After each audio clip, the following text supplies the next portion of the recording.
ለንጉስ ልጆች ባርነት አይስማማም። ብዙ ጊዜ ለንጉስ ልጆች ባርነት እንዴት ይሰበካቸዋል? በባርነት ውስጥ ኖሮ ለማያውቅ ሰው ባርነት ሊነገረው አይገባም። ኢትዮጵያ ቀኝ አልተገዛችም ማለት ባርነት ውስጥ አልዋለችም ማለት ነው። ምን ማለት ነው? ባርነት ውስጥ አልዋለችም ማለት ገዢዋ የበላይዋ ራሷ ጌታ አላት ማለት ነው።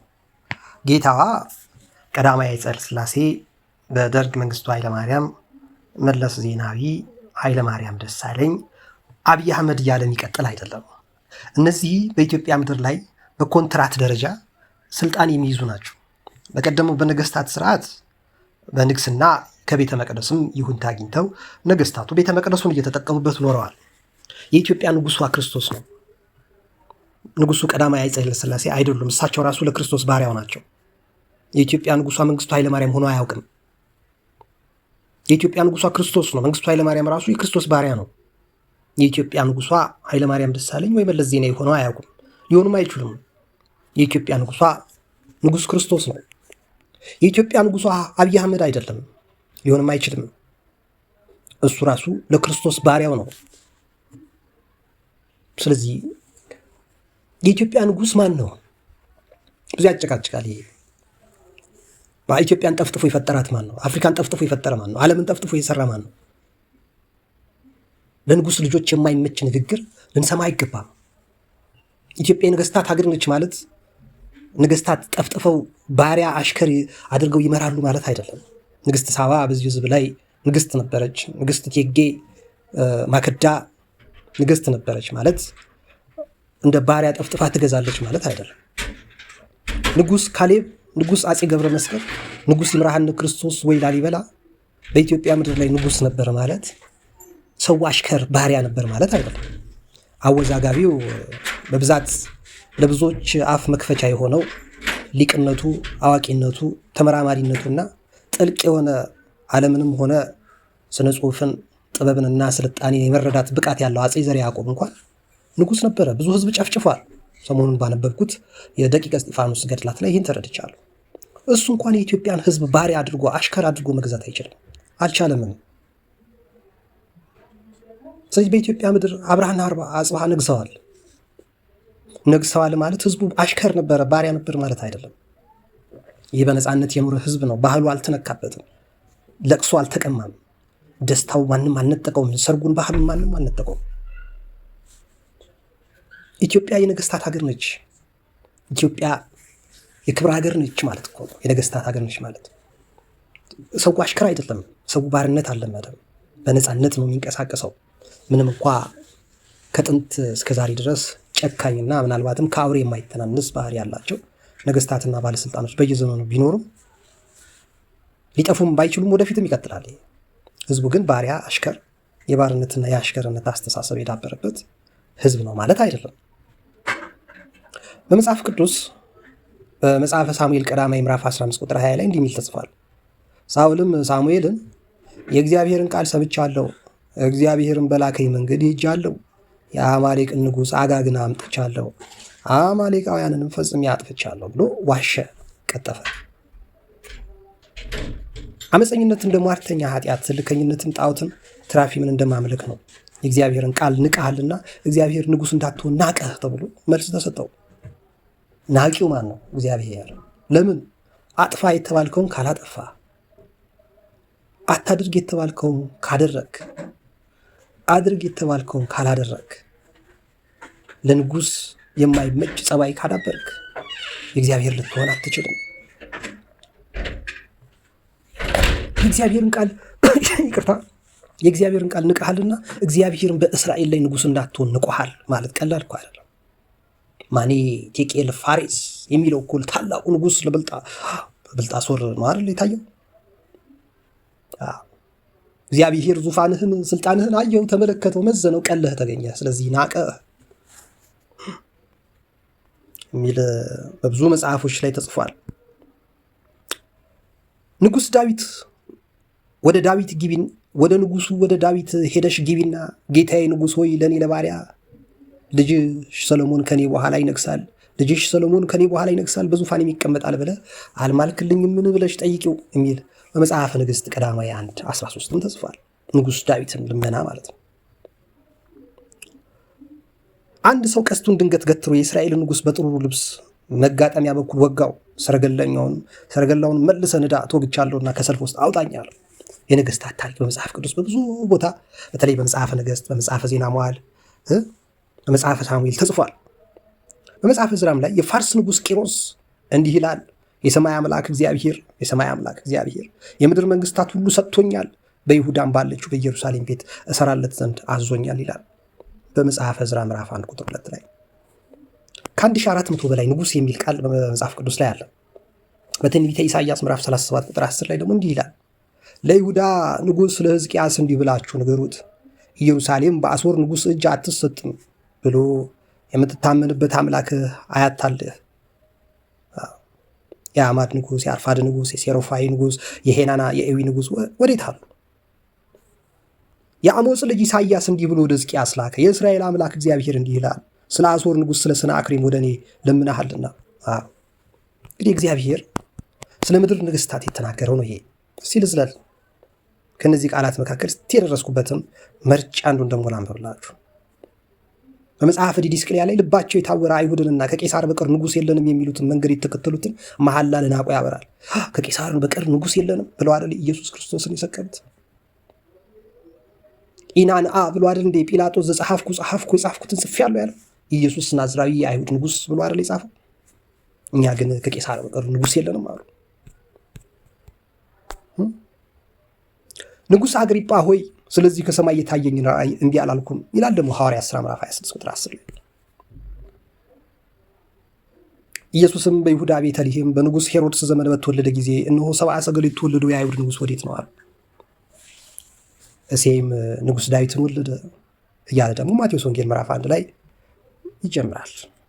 ዮሴፍ ወልደ ኮሪዮን የሚባለው ደግሞ ጸሐፊ ለጥጦስ ልትታዘዙና ትታዘዙትና ዘንድ መልካም አነጋግሮ ተስፋም ሰጥቶ በጠራችሁ ጊዜ ፈቃደኛ አልሆናችሁም።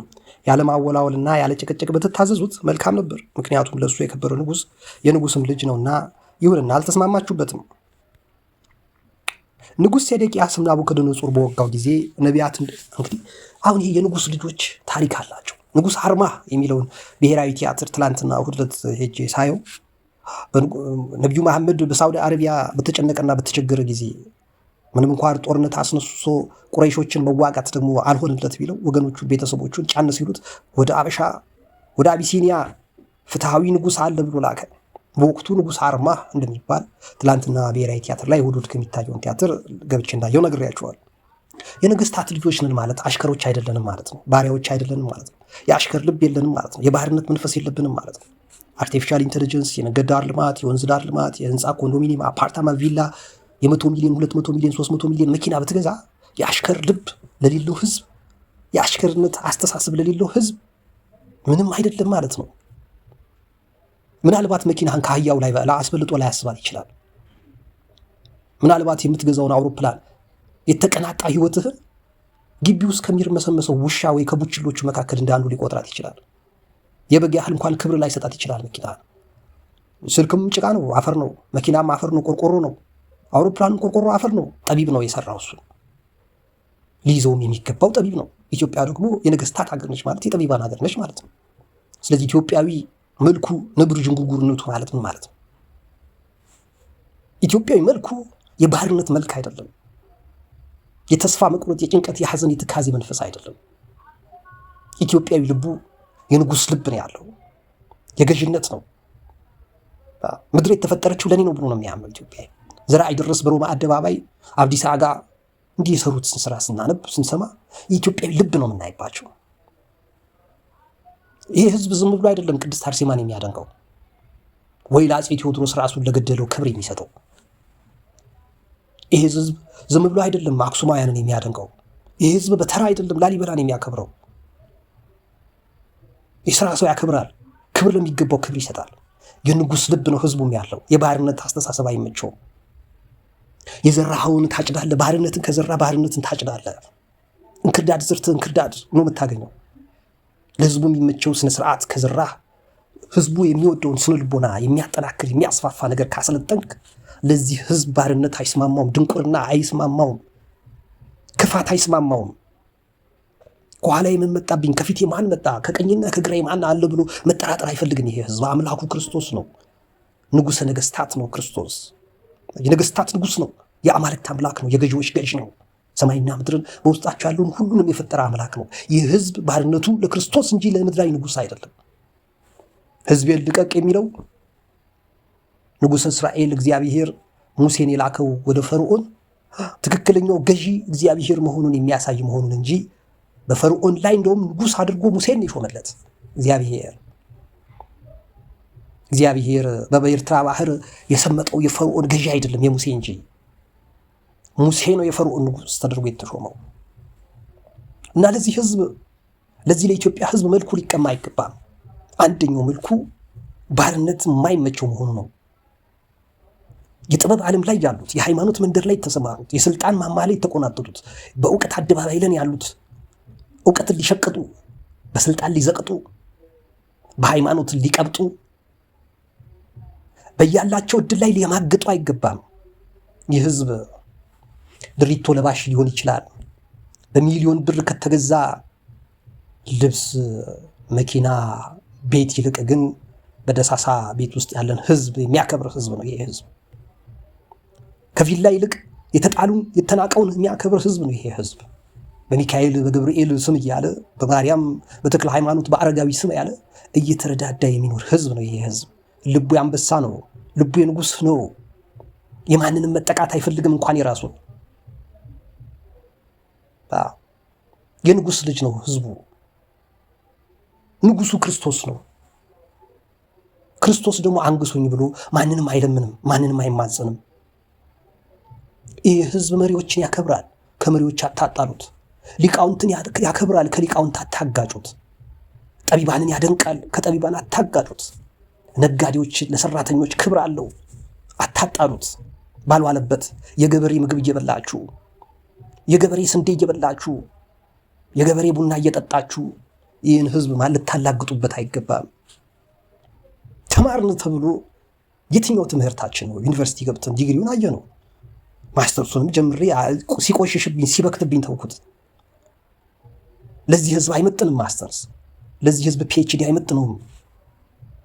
ባልቴት የተረት ተረት የመንደር ወሬ የሚወራበት እውቀት ለዚህ ህዝብ አይመጥነውም። የነጋዴዎች አጭበርባሪነት፣ ዋልጌነት፣ ስድነት ለዚህ ህዝብ አይመጥነውም። እንቁልልጭ እያሉ ቤት ሰርቶ ህዝቡን ማማለል፣ እንቁልልጭ እያሉ ኢትዮጵያዊን እንደ ኢትዮጵያዊነት ሳይሆን ከኢትዮጵያ መልኩ ዝቅ ብሎ የሰው አሽከር የሰው ባሪ አድርጎ ይህን ህዝብ ማሰብ አይመጥነውም። ይህ ህዝብ ንጉሥ አለው። ንጉሱ ክርስቶስ ነው። ንጉሱ ክርስቶስን መምሰል ከጀመረ፣ መጾም፣ መጸለይ፣ መስገድ ከጀመረ፣ የሰማይን አምላክ እግዚአብሔርን ቀና ብሎ ማየት ከጀመረ፣ እጆቹን ወደ እግዚአብሔር መዘርጋት ከጀመረ ይህ ህዝብ ማንም ሁን ማን ተራ ትሆንበታለህ። ማንም ሁን ማን ፊቱ ልትቆም አትችልም። ይህ ህዝብ መልክ አለው። ኢትዮጵያዊ መልኩን ነብር ዥንጉርጉርነቱን ይለውጥ ዘንድ ይችላልን ብሎ ጠይቋል። ከቻለ ትገዛዋለህ፣ ትነዳዋለህ፣ ትሸቅጥበታለህ፣ ትሸቀልበታለህ፣ እንደፈለግ አፍርሰህ ትገጥመዋለህ። ግን ትችላለህ ወይ ነው። የነብርን ዥንጉርጉርነት መቀየር ከቻልክ ልትቀየር ትችላለህ። ታገኘዋለህ ሲቅም፣ ታገኘዋለህ በደሞዙ አልረካ ሲል፣ በሙያው ሲሸቅል፣ ሲሆዳምነት ሲገዛው፣ መጾም ሲያቀተው፣ መስገድ ሲቸግረው፣ መጽሐፍት ማንበብ ሲተው፣ ቤተክርስቲያን መሳለብ ሲያቆም፣ ጻድቃን ቅዱሳንን ማክበር ሲያቃልል፣ ያኔ እንደፈለግ ታሸዋለህ፣ ትረግጠዋለህ። መልኩን እግዚአብሔርን ካከበረ ግን፣ አምላኩን እግዚአብሔርን ካከበረ ግን ይህን ህዝብ እንደፈለግ ካብክተህ ልትሰራው አትችልም። አምላኩ መንፈስ ነው። ንጉሱ መንፈስ ነው። ንጉሱ ቅዱስ ነው። የንጉስ ልጅ ነው ህዝቡ። ነፃነት ያገኘው በአፄ ቴዎድሮስ ወይ በሚኒሊክ ብቻ አይደለም። ከጀርባው መንፈስ አለ።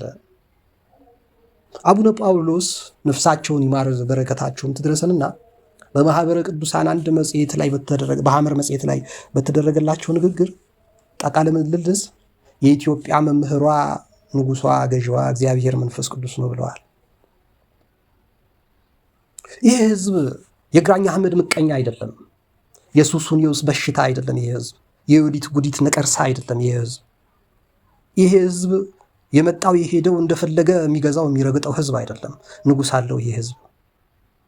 የቴዎድሮስ አሽከር፣ የሚኒሊክ ባሪያ፣ የፋሲል ገበጣ አይደለም ይሄ ህዝብ። የአፄ ካሌብ ወየ ላሊበላ ወየ ይምርሃነ ክርስቶስ ወየ ማክዳ ወየ ሳባ ወየ ጃንደረባው አሽከር አይደለም ይሄ ህዝብ። አሽከርነቱ ለክርስቶስ ነው። ይግባኝ ለክርስቶስ እያለ የሚኖር ህዝብ ነው። የዚህ ህዝብ ገዢ ክርስቶስ ነው። የተቸገረው ህዝቡ አምላኩን ክርስቶስን አልመስል ብሎ ነው። ገዢውን ጌታውን አልመስል ብሎ ነው። አህያ የጌታውን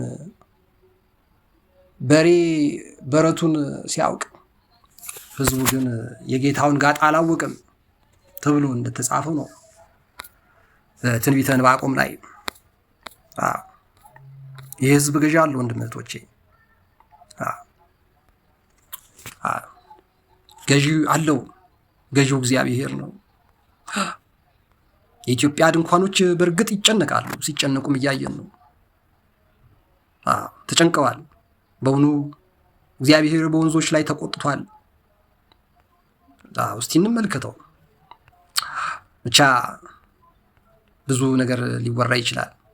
ነገር ግን አንድ ተስፋ አለን። ምንም እንኳ በለስ ባታፈራ፣ ከጠቢባን እውቀት ባይገኝ፣ ከመሪዎች ብስለት ብናጣ፣ ከሃይማኖት አባቶች ጽድቅ ቢጠፋ፣ ከሊቃውንት እውቀት ቢሰወር፣ ከነጋዴ ንጽሕና ቢጎድል፣ ከጌቶች ጌትነት አተን ባርነትን ብንማር፣ የወይን ሐረግ ፍሬ ባይገኝ፣ ከወይን ሐረግም ፍሬ ባይገኝ፣ የወይራ ስራም ቢጎድል፣ እርሻም መብልን ባይሰጥ፣ በጎች ከበረቱ ቢጠፉ፣ ላሞችን በጋጣ ውስጥ ባይገኙ፣ ይህ ህዝብ በአምላኩ በእግዚአብሔር ደስ ይሰኛል። በመድኃኒቱ ሐሴት የሚያደርግ ህዝብ ነው። ጌታ እግዚአብሔር ኃይሉ እግሮቹን እንደ ዋላ እግሮች የሚያደርግለት፣ በከፍታዎች ላይ የሚያስኬደው ህዝብ ነው ይሄ ህዝብ። ይህ ህዝብ ንጉሥ አለው። ከየትኛው ነህ አንተ? አንቺስ ከየትኛው ነሽ? እርሶ ከየትኛው ኖት? ንጉሶ በእርግጥ ክርስቶስ ነው ወይስ አንድ ነቢይ ነው? ነቢዩ ሙሴ ነው የእርሶ ንጉሥ ወይስ ሐዋርያው? ሐዋርያት ናቸው የእርሶ ንጉሥ? ጻድቃን ሰማዕታት የሚባሉት ናቸው የእርሶ ንጉሥ ወይስ ክርስቶስ ነው? ንጉሶ ማን ነው? በላዩ ላይ ያነገሱት ገዢዎት ማን ነው? በእርግጥ ክርስቶስን ሲጠሩት የባሪያ መንፈስ ካሉት አይሆንም። ለሁለት ጌቶች መገዛትም አይችሉም። በእውነት ጌታ አንድ ነው፣ ንጉስም አንድ ነው፣ ገዢውም አንድ ነው። ይህ ህዝብ እስከ ዛሬ በነፃነት የኖረው ንጉሱ ክርስቶስን ባለመርሳቱ ነበር። ዛሬ እየተጨነቀ ያለውም ንጉሱ ክርስቶስን ባለመመልከቱ ነው። ወደ ክርስቶስ ከተመለሰ፣ ወደ አምላኩ ከተመለከተ ይህ ህዝብ መዳኛው ቀላል ነው። ምክንያቱም ክርስቶስ አንተ ደካማ ሸክም የከበደ ና ወደ እኔ፣ አንቺ ደካማ ሸክም የከበደሽ ነይ ወደ እኔ፣ እርሶ ደካማው ኑ ወደ እኔ ሸክም ከበዶት ላሳርፎት የሚል በእርግጥም ጲላጦስ እንደተናገረው የአማኞች ንጉስ ነው። ይህ ህዝብ ንጉሱ ክርስቶስ ሳለ ተቸግሮ አያውቅም። ኖሯል እንደፈለገው ምድርን እየሳቀ ኖሮባታል። ምነው ሐዘን ወረረው? ምነው ጭንቀት ወረረው? ምነው ትካዜ በዛበት? ምነው ባለው መደሰት አቃተው? አልባረክ አለለት። በጎደለው መለመን መንበርከክ ምነው አቃተው? ለሕያጅ መጪው መስገድ ማፈንደድን ምነው አበዛ? ምነው በየሜዳው መፈራገጡ በዛ? ለቅሶ፣ ሐዘን፣ ትካዜው፣ መበላላት፣ መነካከሱ፣ ፍርሃት፣ ጭንቀት፣ ስጋቱ ከየት መራው አመጣበት? ከየትስ ያዘው? ከየትስ የተጋባበት? ንጉሱ ክርስቶስን ንቆ አቃሎ ይሆን? ይሄ ሊመለስ ይገባል። የዚህ ህዝብ ንጉስ ክርስቶስ ነው። ንጉሴ ክርስቶስ ነው የሚል በእርግጥም ካለ ኢትዮጵያዊ መልኩ ነብር ዥንጉርጉርነቱ እንደማይነጠቅ የታወቀ ነው። ኢትዮጵያም እጆቿን ወደ እግዚአብሔር ትዘረጋለች። ያኔ እነ መምህር ዘላለም ወንድሙ የደከሙላት ኢትዮጵያ የነገስታት ልብ እንድንይዝ እንጂ የባርነት ልብ እንድንይዝ አይደለም። ዘላለም ወንድሙ መምህር ዘላለም ወንድሙ በሞቱ ያዘን ነው የንጉሳችን የክርስቶስን ስብከት ይሰብከን ስለነበረ ነው። ደጉ ሰባኪ ጠፋ ብለን አጣ ነው ብለን ንጉሳችን ክርስቶስን የሚያስታውሰን መምህር ጎደለብን ብለን ነው። ሌሎችም እንደዚያው አሽከር የሆናችሁ ሰባኪዎች፣ አሽከር የሆናችሁ ዘማሪዎች፣ ለምናምንቲ ነገር የምታንጓጥጡና የምትጨፍሩ ምናምንቲ የሆናችሁ አገልጋዮች ትንሽ ከዚህ ህዝብ ላይ ቀለል ብትሉት ጥሩ ነው። ወረድ ብትሉለት መልካም ነው። ህዝቡ ንጉስ አለው። ጥበብ የሚወድ ህዝብ ነው። ጥበቡ ክርስቶስ ነው። ስልጣኔን የሚያደንቅ ህዝብ ነው። ስልጣኔ ምንጭ ክርስቶስ ነው። ብርሃን የሚወድ ህዝብ ነው። ብርሃኑ ክርስቶስ ነው። እረኛ የሚወድ ህዝብ ነው። እረኛው ክርስቶስ ነው። በር የሚወድ ህዝብ ነው። ወንበርን ያከብራል፣ መንበርን አይነቀንቅም። ምክንያቱም በሩም ብርሃኑም ወንበሩም ጌታውም ክርስቶስ ነውና። ይህ ህዝብ ቅኔ የሆነብህ፣ ይህ ህዝብ ግራ የሚያጋባ ንጉሱ ክርስቶስን ስለማታውቀው ሊሆን ይችላል። ንጉሱ ክርስቶስን ያለ ህዝብ በፍጹም በእርግጠኝነት ላንተ አይገዛም። ለአሽከርነት፣ ለባህርነት አስተሳሰብ፣ ለንቀትና ለምቀኝነት አያጎበድድም።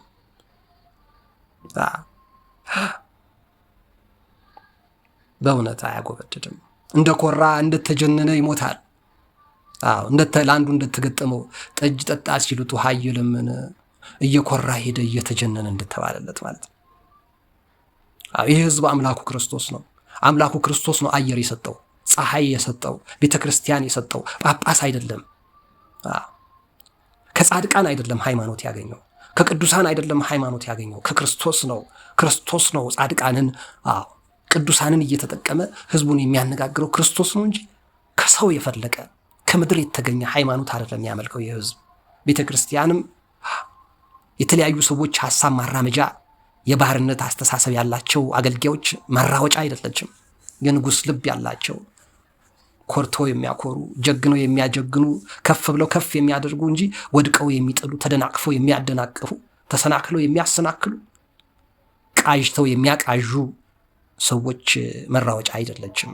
የንጉሱ የክርስቶስ መንበር ነች። ቤት የሰተሰመ ቤተ ጸሎት ነው ያለው ንጉሱ ክርስቶስ። ማነው እሱ ለክርስቶስ የሚሰግድ? ማነው እሱ ለክርስቶስ የሚጸልይ? ማነው እሱ ክርስቶስ አምላኩን ተስፋ የሚያደርግ? ከታናሽነቱ እስከ ታላቁነት ድረስ ክርስቶስን ፊት አውራሪ አድርጎ እየኖረ ያለ ህዝብ ማን ነው? የኢትዮጵያ ህዝብ መልኩ እግዚአብሔር ነው። ሙሉ አቋሙ የንጉስ አቋም ነው። ንግስና በቤተ መንግስት አይደለም፣ በቤትህ ይጀምራል። በስራ፣ በኑሮ፣ በትዳር፣ በስልክ፣ በቴሌቪዥን፣ በኮምፒውተር፣ በቲክቶክ፣ በዩቲዩብ፣ በቴሌግራም፣ በቲክቶክ፣ በማንኛውም ኢንስታግራም፣ ትዊተር ላይ ልትነግስበት እንጂ አሽከር ባሪያ ልትሆንበት አልተፈጠርክም። ውበትህ ክርስቶስ ነው። አምላክህ ክርስቶስ ነው። ጌታህም ክርስቶስ ነው። ንጉስህም ክርስቶስ ነው። ይህም ህዝብ ንጉስ አለው፣ ንጉሱም ክርስቶስ ነው የሚለውን ለማስታወስ ነው። የንጉስ ልብ እንዲኖራቸው የምትመኙ ዳዊት ድገሙ። የንጉሱን የዳዊትን መዝሙር ዘምሩ። የነገስታትን የቤተ ክርስቲያን ታሪክ አንብቡ።